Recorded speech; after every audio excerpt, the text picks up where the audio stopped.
ವಿಜಯಪುರ ಜಿಲ್ಲೆಯಾದ್ಯಂತ ಎಲ್ಲ ಗ್ರಾಮ ಪಂಚಾಯತ್ ಮುಷ್ಕರದಲ್ಲಿ ಭಾಗಿಯಾಗಿದ್ದರು. ಅಂಬೇಡ್ಕರ್ ವೃತ್ತದಿಂದ ಬೆಳಗ್ಗೆ 11 ಗಂಟೆಗೆ ರ್ಯಾಲಿ ಮುಖಾಂತರ ಜಿಲ್ಲಾಧಿಕಾರಿಗಳಿಗೆ ಮನವಿ ಸಲ್ಲಿಸಿ ಅಲ್ಲಿಂದ ವಿಜಯಪುರ ಜಿಲ್ಲಾ ಪಂಚಾಯತಿಗೆ ಇಲ್ಲಿಗೆ ಮೆರವಣಿಗೆ ಮೂಲಕ ನಾವು ಬಂದಿದ್ದೀವಿ. ನಮಗೇನಪ್ಪ ಅಂತಂದರೆ ಇಲ್ಲಿ ಅಧಿಕಾರಿಗಳಿರ್ತಕ್ಕಂಥ ಮಾನ್ಯ ಉಪಕಾರ್ಯದರ್ಶಿಗಳು ಮನವಿಯನ್ನು ಸ್ವೀಕಾರ ಮಾಡಿ ಒಂದು ವಾರಗಳಿಗೆಲ್ಲ ನಮ್ಮ ಸಮಸ್ಯೆಗಳನ್ನು ಸ್ಪಂದನೆ ಮಾಡ್ತೀವಿ ಅಂತಕ್ಕಂಥ ಮಾತನ್ನು ಕೊಟ್ಟಿದ್ದಾರೆ. ನಾವು ಅತ್ಯಂತ ಪೂರ್ತಿಯಾಗಿ ಇವತ್ತು ದಿವಸ ನಮ್ಮ ಬಾಕಿ ಉಳಿದಿರ್ತಕ್ಕಂಥ ಎಲ್ಲ ಅನುಮೋದನೆಗಳೇನು ಬಾಕಿ ಇದಾವೆ ಅವೆಲ್ಲ ಅನುಮೋದನೆಗಳು ಮಾಡಬೇಕು. ಆಮೇಲೆ ಬಾಕಿ ಇರ್ತಕ್ಕಂಥ ವೇತನ ನಮ್ಮದೇನಪ್ಪ ಅಂತಂದ್ರೆ ಅವೆಲ್ಲ 2017 ನಂತರ ಏನು ಸರ್ಕಾರ ವೇತನ ಕೊಡಲಿರ್ತದೆ ಅದಕ್ಕಿಂತ ಮುಂಚೆ ಬಾಕಿ ಉಳಿದಿರ್ತಕ್ಕಂಥ ವೇತನವನ್ನು ನಾವೇನು ವಸೂಲು ಮಾಡ್ತೀವಿ ಅದರಲ್ಲಿ 40% ಶೇಕಡಾವಾರು ಅವತ್ತನ್ನು ಕೊಟ್ಟು ಬಾಕಿ ವೇತನವನ್ನು ಸಂಪೂರ್ಣವಾಗಿ ಭರಿಸಬೇಕು ಅಂತಕ್ಕಂಥ ನಮ್ಮದು ಬೇಡಿಕೆ ಇದೆ. ಆಮೇಲೆ ಈಗ ಇಲ್ಲಿ ಅತ್ಯಂತ ಗಂಭೀರವಾಗಿ ಏನಪ್ಪ ಅಂತಂದ್ರೆ ಸುಮಾರು 2022ರಿಂದ ಇಲ್ಲಿವರೆಗೆ ಹೊರ ವಸೂಲುಗಾರರು ಮತ್ತು ಕ್ಲರ್ಕ್ ಡಾಟಾ ಎಂಟ್ರಿ ಆಪರೇಟರ್ ಇವರ ಒಂದು ಜಪ್ತಿ ಪಟ್ಟಿ ತಯಾರು ಮಾಡಬೇಕಾಗಿತ್ತು, ಅದನ್ನು ಬಿಡುಗಡೆ ಮಾಡಬೇಕಾಗಿತ್ತು. ಇಲ್ಲಿವರೆಗೆ ಅದನ್ನು ಬಿಡುಗಡೆ ಮಾಡಿಲ್ಲ. ಇದರಿಂದ ಏನಪ್ಪ ಅಂತಂದ್ರೆ ನಮ್ಗೆ ತೊಂದರೆ ಆಗಿದೆ. ಹಲವಾರು ನಮ್ಮವರು ಸಿಬ್ಬಂದಿ ದಿವಸ ಸೆಕ್ರೆಟರಿ ಮತ್ತು SDA ಆಗಿ ಪ್ರಮೋಷನ್ ಆಗ್ತಾಯಿದ್ರು. ಅದಕ್ಕೆಲ್ಲ ಆ ವಿಷಯಕ್ಕೆ ಸಂಬಂಧಪಟ್ಟಂಗೆ ನಾವು ಮಾನ್ಯ ಉಪಕಾರ್ಯದರ್ಶಿಗಳು ಮನವಿ ಸಲ್ಲಿಸಿ ತಕ್ಷಣಕ್ಕೆ ಏನಪ್ಪ ಅಂದ್ರೆ ನಮ್ಗೆ ತುರ್ತಾಗಿ ನಮ್ಗೆ ಏನಪ್ಪ ಅಂದ್ರೆ ತೊಂದರೆ ಮಾಡಿ ನಮ್ಗೆ ಎಲ್ಲ ಅದೇನು ಫುಲ್ ಕಲೆಕ್ಟರ್ ಮತ್ತು ಡಾಟಾ ಎಂಟ್ರಿ ಆಪರೇಟರ್ ಬಿಡುಗಡೆ ಮಾಡಬೇಕು. ನಮ್ಮ ಏನಪ್ಪ ಅಂತಂದ್ರೆ ಇನ್ನೊಂದು ವಿಷಯ ಏನಪ್ಪ ಅಂದ್ರೆ ನಮಗೆ ಪ್ರತಿ ತಿಂಗಳ 5ನೇ ತಾರೀಕಿನ ಒಳಗಡೆ ನಾವು ನಮಗೆ ವೇತನ ಮಾಡಬೇಕಂತ ಸರ್ಕಾರದ ಆದೇಶ ಅದ. ಸಂಬಂಧಪಟ್ಟ ಏನೋ ಆದೇಶ ಆಗಿರ್ತಕ್ಕಂಥದ್ದು ಆದೇಶ ಆಗಿನೇ ಇದೆ. ಅದನ್ನೆಲ್ಲ ಪ್ರತಿ ತಿಂಗಳು ನಮ್ಗೆ ಏನಪ್ಪ ಅಂತಂದ್ರೆ 5ನೇ ತಾರೀಕಿನ ಒಳಗಡೆಗೆ ವೇತನವನ್ನು ಪಾವತಿ ಮಾಡಬೇಕಂತಕ್ಕಂಥ ಮನವಿಯನ್ನು ಕೊಟ್ಟಿದ್ದೀವಿ. ಅದಕ್ಕೆ ಸರ್ಕಾರ ತೊಂದರೆ ಮಾಡಿದ್ದಾರೆ. ಈಗ ಏನಾಗ್ತದೆ ನೋಡಿ, ನಮ್ಮ ಈ ಒಂದು ಮುಷ್ಕರದಲ್ಲಿ ನಮ್ಮ ಸಂಘದ ರಾಜ್ಯಾಧ್ಯಕ್ಷರು ಕೂಡ ಆಗಮಿಸಿ ನಮ್ಗೆ ಮಾಡಿದ್ದಾರೆ. ಈಗ ಅಧಿಕಾರಿಗಳ ಸಭೆಯಾದ ಅದಾದ ನಂತರ ನಾವು ಮುಂದಿನ ನಿರ್ಧಾರವನ್ನು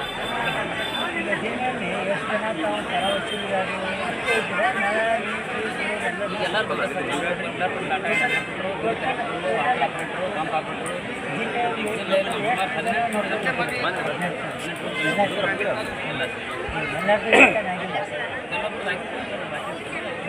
18 ಗ್ರಾಮ ಪಂಚಾಯತ್ ಮಾಡಿ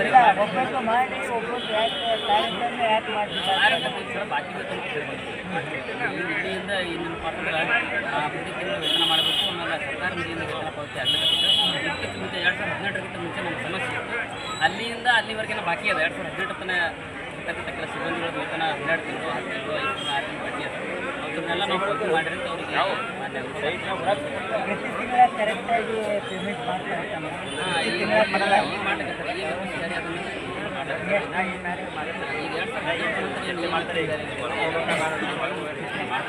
ನಾವು 5ನೇ ತಾರೀಕಿನ ಒಳಗಡೆ ಮಾಡಬೇಕಂತ ನಮ್ಮ ಸರ್ಕಾರ ನಾವು ಖಾಲಿ ಮಾಡಿದ್ರೆ ಕರ ವಸೂಲಿಗಾಗಿ ತಮ್ಮನ್ನು ಏನು ಅಧಿಕಾರಿಗಳಿಂದ ತೊಂದರೆ ಆಗ್ತಾ ಇದೆ. ಕರ ವಸೂಲಿಗಾಗಿ ನಮ್ಮ ಕರ್ತವ್ಯ ಇಲ್ಲೊಬ್ಬರು ಅಂದರು ಎಷ್ಟು ಟಾರ್ಗೆಟ್ ಮಾಡಬೇಕು ಅಷ್ಟು ಟಾರ್ಗೆಟ್ ಮಾಡಬೇಕು ಅಂತ.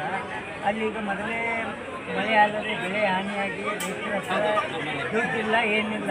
ಅಧಿಕಾರಿಗಳು ನಿಮಗೆ ಪ್ರೆಷರ್ ಹಾಕ್ತಾರೆ, ನೀವು ಅವ್ರಿಗೆ ಪ್ರೆಷರ್ ಹಾಕಿದಾಗ ಅದ್ರದ್ದೇನು ತಮ್ಮ ಅನುಭವ ಇದೆ? ಈಗ ಅನುಭವ ಅಂತ ನೋಡ್ರಿ, ಈಗ ಇಡೀ ರಾಜ್ಯಾದ್ಯಂತ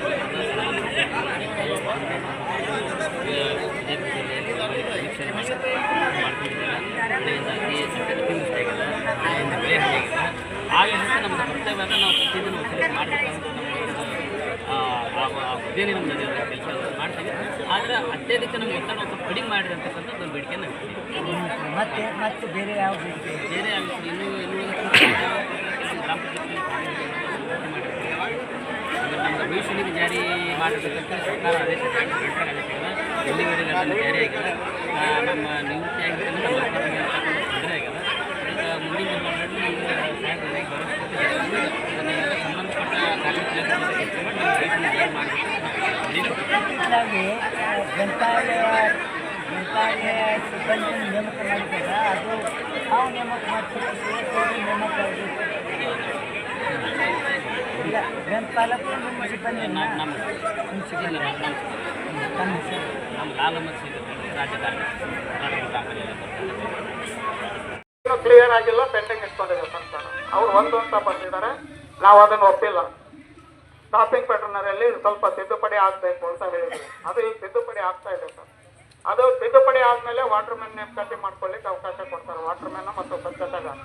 ಈಗ ಬಿಲ್ ಕಲೆಕ್ಟರ್ ಹುದ್ದೆ ಮತ್ತು ಡಾಟಾ ಎಂಟ್ರಿ ಹುದ್ದೆ ಎಲ್ಲಿ ಖಾಲಿ ಅದಾವು ಅಲ್ಲಿ ನೇಮಕಾತಿ ಮಾಡ್ಕೊಳ್ಳಿಕ್ಕೆ ಸರ್ಕಾರ ಹೇಳಿದೆ. ಈಗಾಗಲೇ ಶಿವಮೊಗ್ಗ ಡಿಸ್ಟಿಕ್ ಅಲ್ಲಿ ಕಾಲ್ ಫಾರ್ಮಿಗೆ ಲಿಸ್ಟ್ ಮಾಡಿದ್ದಾರೆ. ಜಿಲ್ಲಾ ಪಂಚಾಯತ್ ಅವರೇ ನೇಮಕ ಮಾಡ್ಕೋಬೇಕಾಗಿರೋದ್ರಿಂದ ವಿತ್ ರೋಸ್ಟ್ ಅದನ್ನೊಂದು ಪ್ರಕ್ರಿಯೆ ಚಾಲನೆಯಲ್ಲಿ ಕೊಡಬೇಕು ಅಂತ ಹೇಳಿ. ಇದು ಕೊಪ್ಪಳದಲ್ಲಿ ನಿಮ್ಗೂರು ಜಗಳ ಮಾಡಿದ್ದು ನಾನು ಕರ ವಸೂಲಿಗಾರ ಬಗ್ಗೆ.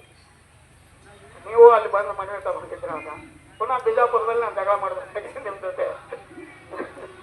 ಏನಾಗ್ತಾ ಇದೆ ಅಂದರೆ ಪ್ರತಿ ವರ್ಷ ಮಾಡಬೇಕು ಅಂತ ಸರ್ಕಾರ ಜನವರಿ ಈಗ ಯಾವ ತಿಂಗಳಾಗಲಿಲ್ಲ, ಮತ್ತೆ ಜನವರಿ ಬಂತು, ಇನ್ನು ಕಳೆದ ವರ್ಷದ ಆಗಿಲ್ಲ.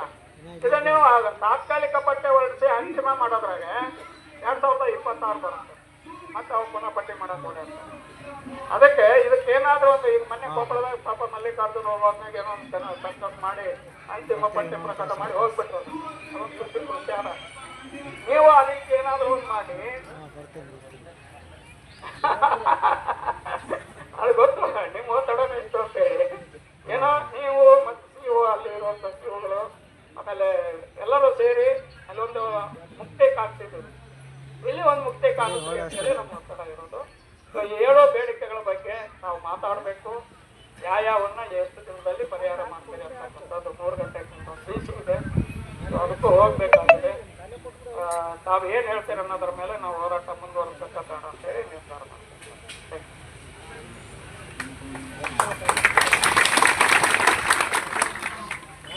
ಎಲ್ರಿಗೂ ನಮಸ್ಕಾರ. ಈಗಾಗಲೇ ನಮ್ಮ ಏನು ಸಿಬ್ಬಂದಿಗಳ ಸಂಘದ ಮುಖಂಡರು ಅಧ್ಯಕ್ಷರಾಗಿರ್ತಕ್ಕಂಥ ನಾಡಗೌಡ ಅವರು ಮಾತಾಡಿದ್ದಾರೆ. ಸೊ ನಾಡಗೌಡ ಅವರು ಮುಂಚೆಯಿಂದ ಮುಂಚೆ ಕೊಪ್ಪಳದಲ್ಲಿ ಇದೇ ಚೆನ್ನಾಗಿ ಟ್ರ್ಯಾಕ್ ಮಾಡಿದ್ರು. ನಾವು ಮನವಿ ತೊಗೊಂಡಿದ್ದೀವಿ. ಸೊ ಟೈಮ್ ಲೈನ್ ಕೊಟ್ಟಿದ್ದೀವಿ. ಆ ಟೈಮ್ ಲೈನ್ನಲ್ಲಿ ಸಿಬ್ಬಂದಿಗಳ ಅನುಮೋದನೆ ಮತ್ತು ಜ್ಯೇಷ್ಠ ಪಟ್ಟಿನೂ ಸಹಿತ ಪ್ರಕಟವಾಗುವ ರೀತಿಯಲ್ಲಿ ನಾವು ಮಾನ್ಯ ಮುಖ್ಯ ಕಾರ್ಯನಿರ್ವಾಹಕ ಅಧಿಕಾರಿಗಳ ಗಮನಕ್ಕೆ ತಂದು ಅದು ಟೈಮ್ ಲೈನ್ ಮಾಡಿಕೊಂಡು ಸೊ ಇಂಪ್ಲಿಮೆಂಟ್ ಜಿಲ್ಲೆ ಮಾಡಿದ್ದೀವಿ. ಸೊ ಅದೇ ಚೆನ್ನಾಗಿ ನಮ್ಮ ಒಂದು ಬಿಜಾಪುರ ಜಿಲ್ಲೆಯಲ್ಲಿ ಸಹಿತ ಸಾಕಷ್ಟು ಬೇಡಿಕೆಗಳನ್ನು ತಾವೆಲ್ಲ ರಾಜ್ಯ ಗ್ರಾಮ ಪಂಚಾಯತ್ ನೌಕರ ಸಂಘದ ಎಲ್ಲರೂ ಸೇರಿ, ಜೊತೆಗೆ ನಮ್ಮ ಸ್ವಚ್ಛವಾಹಿನಿ ಎಲ್ಲ ನಮ್ಮ ಮಹಿಳೆಯರು ಸೇರಿ ಸಹಿತ ಈ ಒಂದು ಪ್ರತಿಭಟನೆ ಮಾಡ್ತಾ ಇದ್ದೀವಿ. ಸೊ ಇದರಲ್ಲಿ ಭಾಗಿಯಾಗಿರ್ತಕ್ಕಂಥ ಎಲ್ಲರಿಗೂ ನಾನು ಈ ಸಂದರ್ಭದಲ್ಲಿ ಈ ನಿಮ್ಮ ಬೇಡಿಕೆಯ ಕುರಿತು ಕೆಲವೊಂದು ವಿಷಯಗಳನ್ನ ತಮ್ಮೊಂದಿಗೆ ವಿಚಾರಿಸುತ್ತಿದ್ದೀನಿ. ಒಂದನೇದು ಸಿಬ್ಬಂದಿಗಳದ್ದು ಏನು ಅನುಮೋದನೆ ನೀಡೋದು ಬಾಕಿ ಇದೆ. ಸೊ ನಾವು within a month one time ಅನುಮೋದನೆಗೆ ಕ್ರಮ ವಹಿಸುವಂತೆ ನಾವು ಸಾಹೇಬ್ರ ಜೊತೆ ಡಿಸ್ಕಷನ್ ಮಾಡಿ ಮಾಡ್ತೀವಿ. ಸೆಕೆಂಡ್ ಒನ್, ನೌಕರ ಭವಿಷ್ಯ ನಿಧಿದು ಏನಿದೆ, ಸೊ ಯಾರೋ ಒಬ್ಬರು ನಮ್ಮ ಅಧಿಕಾರಿ ಏನಿದ್ದಾರೆ, so enforcement officer, labour enforcement officer ಏನಿದ್ದಾರೆ ಅವ್ರು ನಾನು ನಾಳೆ ದಿನ ಕರೆಸ್ತೀನಿ. ಇವತ್ತು ಆಗಲ್ಲ, ನಾಳೆ ದಿನ ಕರೆಸಿ ಇದ್ರ ಬಗ್ಗೆ ಡಿಸ್ಕಷನ್ ಮಾಡಿ ಏನಿದೆ ಸೊ ನಿಮ್ಮ ಪರವಾಗಿ ಒಳಿತಾಗೋದಿದ್ರೆ ಖಂಡಿತವಾಗ್ಲೂ ಅದನ್ನು ನಾವು ಇಂಪ್ಲಿಮೆಂಟ್ ಮಾಡ್ತೀವಿ, ಗ್ರಾಮ ಪಂಚಾಯತಿಗೆ ಕಳಿಸ್ಕೊಡ್ತೀವಿ. ಸೆಕೆಂಡ್ ಒನ್, ಥರ್ಡ್ ಒನ್ ಏನಿದೆ, ಕರ ವಸೂಲಾತಿಯಲ್ಲಿ ಶೇಕಡ 40ರಷ್ಟು ಸಿಬ್ಬಂದಿ ವೇತನ ಏನು ಪಾವತಿ ಬಾಕಿ ಮಾಡಬೇಕು ಅನ್ನೋಂಥದ್ದಿದೆ. ಸೊ ಅದನ್ನು ಸಹಿತ ಈಗ ಒಂದು ಕಂಡೀಷನ್ ಅದು ಬೇಡಿಕೆ ಕೇಳಿದರೆ ಅದ್ರ ಕೆಳಗಡೆ ಇನ್ನೊಂದು ಏನು ಕೇಳಿದಿರಿ, ಒತ್ತಡ ಹಾಕ್ತೀವಿ ಅಂತ ಕೇಳಿದ್ದೀರಿ. ಸೊ ಎರಡೂ ನೀವೇ ಇದ್ದೀರಿ. ಸೊ ನಿಜವಾಗ್ಲೂ ನಿಮ್ಮ ಅರಿಯರ್ಸ್ ಭಾಳ ಇದ್ದಾವೆ. ಸೊ ಇವತ್ತು ನಾವು ಏನು ನಮ್ಮ ರಾಜ್ಯ ಸರ್ಕಾರ ಕಮಿಷನರೇಟ್ ಅರಿಯರ್ಸ್ ಏನಿದೆ ನಮ್ಮದು ಅನುಮೋದಿತ ಸಿಬ್ಬಂದಿಗಳು ಮತ್ತು ಅನುಮೋದಿತವಲ್ಲದ ಸಿಬ್ಬಂದಿಗಳದ್ದು ಮಾಹಿತಿ ಕೇಳಿದ್ದಾರೆ. ಜಿಲ್ಲೆಯಲ್ಲಿ ಅರೌಂಡ್ ಒಂದು 3 crores ಪೆಂಡೆನ್ಸ್ ಇದೆ, 2 ಸಿಬ್ಬಂದಿಗಳು ಸೇರಿ. ಸೊ ಅದನ್ನು ನಾವು ಸರ್ಕಾರಕ್ಕೆ ಕರೆದಿದ್ದೀವಿ, ಡೈರೆಕ್ಷನ್ ನಿರೂಪಿಸಿದ್ದೀವಿ. ಸೊ ಜೊತೆಗೆ ಏನು ಅರಿಯರ್ಸ್ ಏನು ಉಳ್ಕೊಂಡಿದೆ ಅದು ಏನು ಸಾಕಷ್ಟು ಪಂಚಾಯಿತಿಗಳಲ್ಲಿ ನಿಧಿ ಒಂದರಲ್ಲಿ ಏನು ಅವೈಲೇಬಲ್ ಇದೆ ಅದನ್ನು ಕೊಡಿಸೋ ರೀತಿಯಲ್ಲಿ ಸಹಿತ ಕ್ರಮ ವಹಿಸ್ತೀವಿ. ಸೊ ಇನ್ನೂ ಏನು ಸ್ವಲ್ಪ ಶಾರ್ಟೇಜ್ ಫಂಡ್ ಏನಿದೆ ಅದನ್ನು ನಾವು ಬರೆದಿದ್ದೀವಿ. ಸೊ ಬಹುಶಃ ಅಲ್ಲಿ ಡಿಸ್ಕಷನ್ ಆಗ್ತದೆ, ನೀವು ಸಹಿತ ಮಾಡ್ತೀರಿ ಅಂತ ಅಂದ್ಕೊಂಡಿದ್ದೀನಿ. ನೆಕ್ಸ್ಟ್, ಕರ ವಸೂಲಾತಿಯಲ್ಲಿ ನಾವು ಒತ್ತಡ ಏನೂ ಹಾಕಿಲ್ಲ.